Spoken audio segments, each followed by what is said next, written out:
Cheryl Moyer says, can you please address the challenges in parsing out cultural differences in terms of behavior social skill sets and the development of such versus a special education need? Similar to sort of building capacity around learning the process of second language acquisition, I think similarly we have to look at that process of acculturation and how that manifests for different groups of students.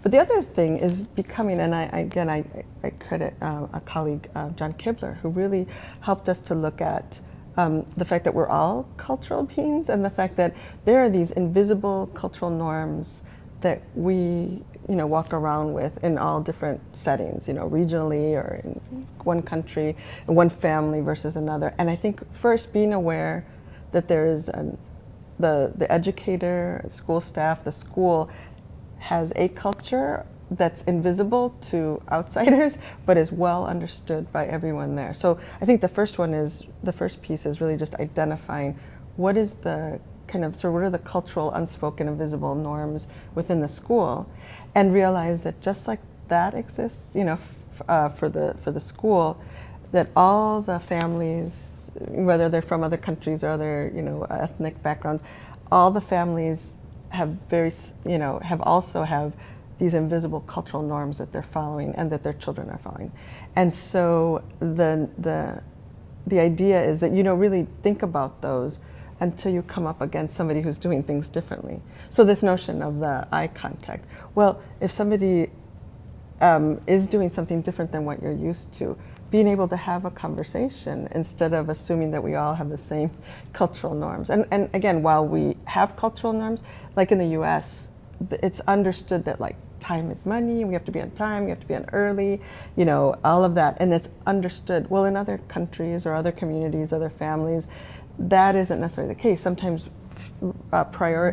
relationships or other things are prioritized over being prompt as far as the clock is concerned. And so there's not one that's better or worse, it's just different. And again, those two cultural norms would just remain invisible to us until we come across someone who's different. So I think having these conversations, just like you do about language, being able to, as a staff, talk and identify what are our cultural norms within the school, and asking the question, here, when we're in the US or in our school, when people look at you, it's in the eye, we believe that means you're paying attention, or that, you're being honest, you're attentive.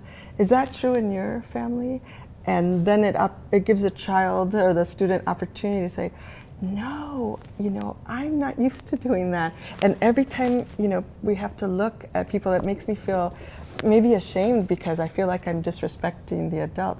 Like opening it up to a conversation. And recently I was with teachers and they said that, make it natural to have these conversations about cultural norms and differences.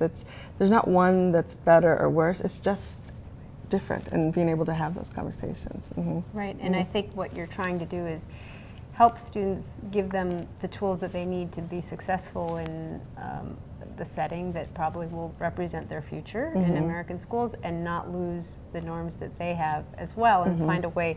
They're becoming sort of cultural code switchers, right? So that they kind of have that. I think Alba Ortiz, when we interviewed her, said that she grew up in a household where as you said, looking up at an adult was considered an act of defiance. And she was growing up in San Antonio, but she was, she had the cultural background of her family and her parents and her grandparents, and so that was, something where she wouldn't have looked an adult in the eye, and so that kind of is important there.